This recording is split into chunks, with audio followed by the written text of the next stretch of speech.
बहुत समय पहले किसी घने जंगल में पक्षियों की सभा लगा करती थी। जानवर अपनी परेशानी राजा को बताते थे और राजा उसका हल निकालते थे। लेकिन एक जंगल ऐसा भी था जिसका राजा गरुड़ सिर्फ भगवान विष्णु की भक्ति में लीन रहता था। इससे परेशान होकर हंस, तोता, कोयल व कबूतर जैसे तमाम पक्षियों ने सभा में सभी पक्षियों ने एक स्वर में कहा कि हमारे राजा गरुड़ हमारी ओर ध्यान ही नहीं देते। तभी मोर ने कहा कि हमें अपनी परेशानियों को लेकर विष्णु लोक जाना पड़ता है। सभी जानवरों की दुर्गति हो रही है, लेकिन हमारे राजा को कोई फर्क नहीं पड़ता। उसी वक्त हुदहुद चिड़िया ने एक नया राजा बनाने का प्रस्ताव रखा। कोयल ने कुहू कुहू और मुर्गे ने कुकड़ुकू की आवाज निकालकर इसका समर्थन किया। इस तरह घंटों चली सभा में परेशान पक्षियों ने आम सहमति से एक नया राजा चुनने का फैसला लिया। अब राजा को चुनने के लिए रोज बैठक होने लगी। कई दिनों तक चर्चा करने के बाद सभी ने आपसी सहमति से उल्लू को राजा चुन लिया। नए राजा का चुनाव होते ही सभी पक्षी उल्लू के राज्य अभिषेक की तैयारियों में जुट गए। तमाम तीर्थ स्थलों से पवित्र जल मंगवाया गया और राजा के सिंहासन को मोतियों से जड़ने का कार्य तेजी से होने लगा।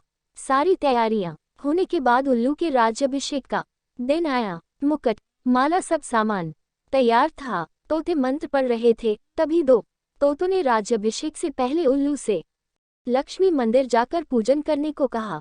उल्लू फौरन तैयार हो गया और दोनों तोतों के साथ पूजा के लिए उड़ गया।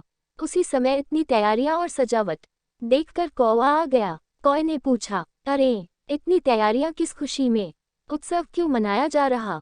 इस पर मोर ने कौए से कहा, हमने जंगल का नया राजा चुना है, आज उनका राज्याभिषेक होना है, उसी के लिए ये सब सजावट की गई है। इतना सुनते ही गुस्से से लाल कौए ने कहा, ये फैसला लेते समय मुझे क्यों नहीं बुलाया गया?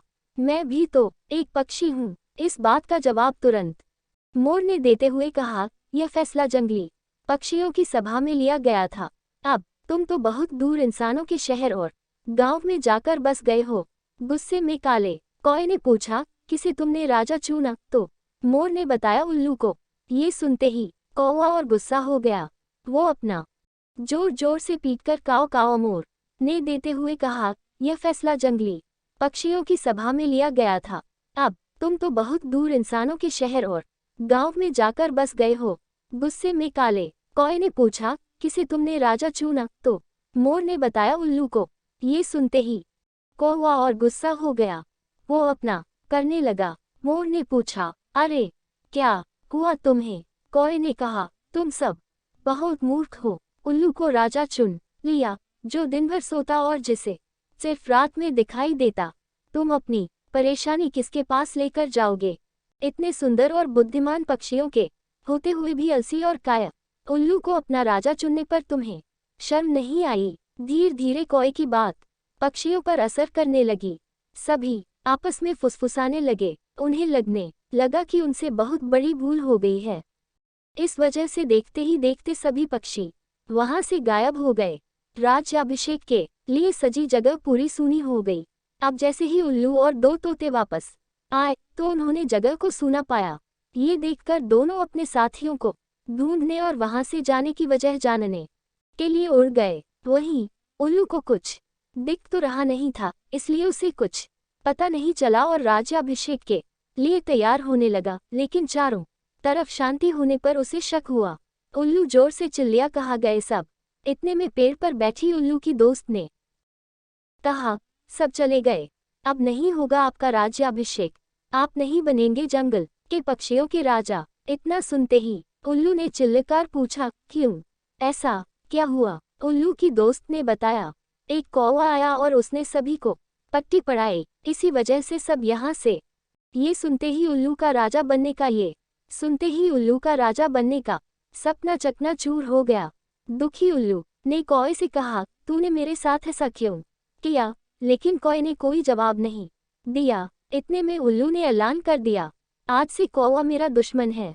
आज से सपना चकनाचूर हो गया। दुखी उल्लू ने कौए से कहा, तूने मेरे साथ ऐसा क्यों किया? लेकिन कौए ने कोई जवाब नहीं दिया। इतने में उल्लू ने ऐलान कर दिया, आज से कौवा मेरा दुश्मन है। आज से सभी कौए उल्लुओं के दुश्मन होंगे और ये दुश्मनी कभी खत्म नहीं होगी। इतना हकर उल्लू उड़ गया। उल्लू की धमकी नकर कौवा बहुत परेशान हो गया और कुछ देर तक सोचने लगा। इस दौरान उसके मन में हुआ कि बेकार ही उसने उल्लू से दुश्मनी मोल ली। उसे काफी पछतावा भी हुआ, लेकिन अब वो कुछ नहीं कर सकता था क्योंकि बात बिगड़ चुकी थी। इसी सोच में कौवा वहां से उड़ गया। तब से उल्लू और कौए की दुश्मनी चलती आ रही है, इसलिए मौका मिलते ही उल्लू कौओं को मार देते हैं और कौए उल्लुओं को दूसरों के मामलों में हस्तक्षेप करना भारी पड़ सकता है। दूसरों का काम बिगाड़ने की आदत उम्र भर की दुश्मनी दे सकती है, इसलिए अपने काम से काम रखना चाहिए।